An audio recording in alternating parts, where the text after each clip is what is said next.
From Jerusalem. Thank you, Jeff. We're continuing to follow the escalating violence in Gaza. At least 60 Palestinians have now been killed in violent protests in the region. Today marks the 70th anniversary of the founding of the State of Israel, what Palestinians refer to as their day of catastrophe. This all comes just a day after the United States opened its new embassy in Jerusalem, fulfilling one of President Trump's biggest campaign promises. With us to talk about these protests is the executive director of the U.S. Campaign for Palestinian Rights, Yousef Munayyer. Good to see you, Yousef. Thanks for having me. So what we've seen in the protests today and then over the last couple of weeks is essentially a reaction to the 70th anniversary, the founding of the State of Israel, and has not as much to do about the U.S. Embassy being moved to Jerusalem, or is it a combination of the two?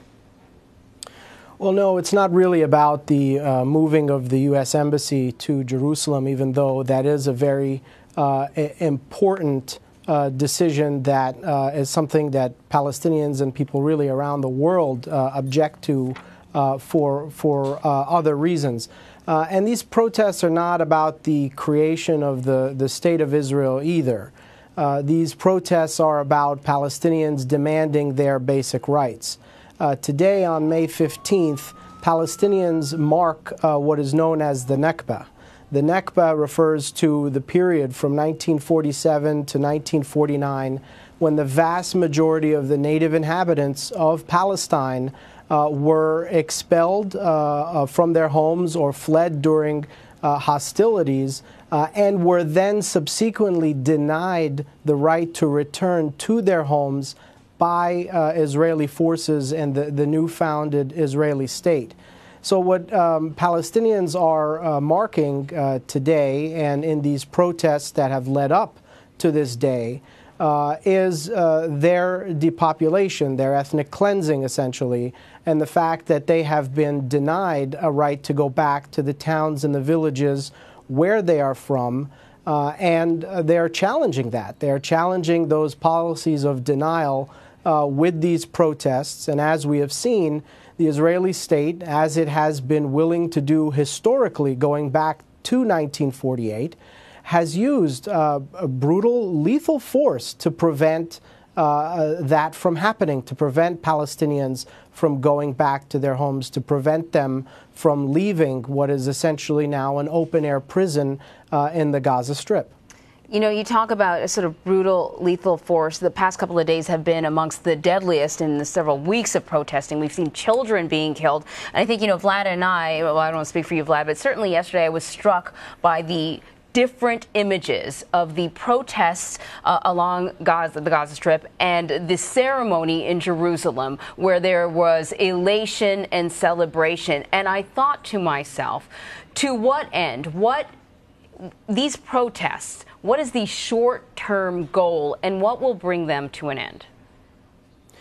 Well, I think you're right to point out the very stark juxtaposition of imagery that we saw yesterday. And this was really something that was easy to anticipate given the decision that was made here in Washington to not only move this embassy to Jerusalem, but also to do so on this date, which is essentially adding insult to Palestinian injury and siding with a Israeli historical narrative and essentially dancing on the graves of Palestinians past and present.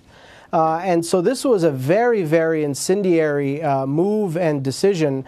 And I think the images that we saw today of officials from the American government clapping and singing and cheering along with members of the Israeli government as Israeli soldiers were carrying out the orders of that government, gunning down scores of Palestinian protesters and injuring hundreds more, really speak volumes about the problem that we have here in terms of the United States' handling of this issue, one that obviously predates the Trump administration but has culminated in the perverse reality that we saw yesterday.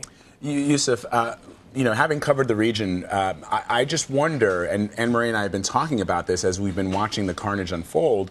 There are certainly organizations like yours in the United States and abroad that are helping Palestinians fight for their rights. But it does seem to a lot of people that the leaders in the West Bank, the leaders in the Gaza Strip, and we're talking about Hamas and the Palestinian Authority, seems at this point to have failed the people in getting them to some kind of viable being able to provide a life for them, their children, and future generations. Is it at this point in time for the Palestinian people to say, we're rejecting the leadership of these individuals that have led us down this path? And, the years of bloodshed, we need to find new leaders to perhaps forge a new path with the state of Israel and come up with a solution? Well, I think if you look at poll numbers among Palestinians, what you see is an overwhelming rejection of the very parties that you mentioned. And this is not new. And the key reason why they reject these leaders, and I'll just cite some of the poll numbers for you, the Palestinian President Mahmoud Abbas, 70% of the population want him to resign. Hamas really only has the support of a very small minority of Palestinians in the West Bank and the Gaza Strip. But the reason that Palestinians are disillusioned by these leaders is because they have failed to advance the national objectives which they still hold very, very dear. And these are the rights to live freely in your own land, to live in the homes and villages where you're from without discrimination, without military occupation, and to be treated as equals before the law. And unfortunately, leaders of all of these parties have failed to advance that. That being said, that doesn't mean that there is nothing that can be done. And we have to remember that these are people living under military occupation.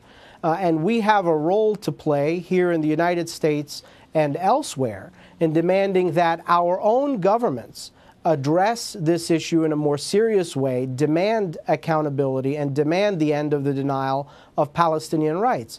This massacre that took place yesterday was fully funded by American taxpayers like you and me. We paid for the guns and the bullets that killed those people in the Gaza Strip. We don't have to do that anymore. We can make the choice to stop that. And that would send a very strong and important message to the Israelis that those kinds of actions are intolerable and unacceptable. What do you say when you, as you probably just heard, Ambassador Nikki Haley at the United Nations saying no country in this chamber would act with more restraint than Israel has? What's your response to that? It's sickening. We saw what took place yesterday. We saw what took place over the last several weeks. You have overwhelmingly unarmed people coming to protest inside what is essentially a very large prison that have been collectively punished for over a decade now by policies of estranglement and siege, debilitating their economy. Their fishermen and farmers have been shot at. And here they come to protest for their rights.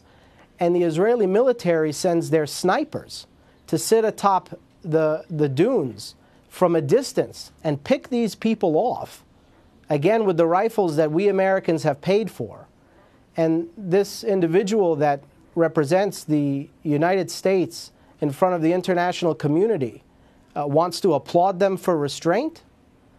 I think that's something that should embarrass all Americans. Yousef Munayyer, thank you so much.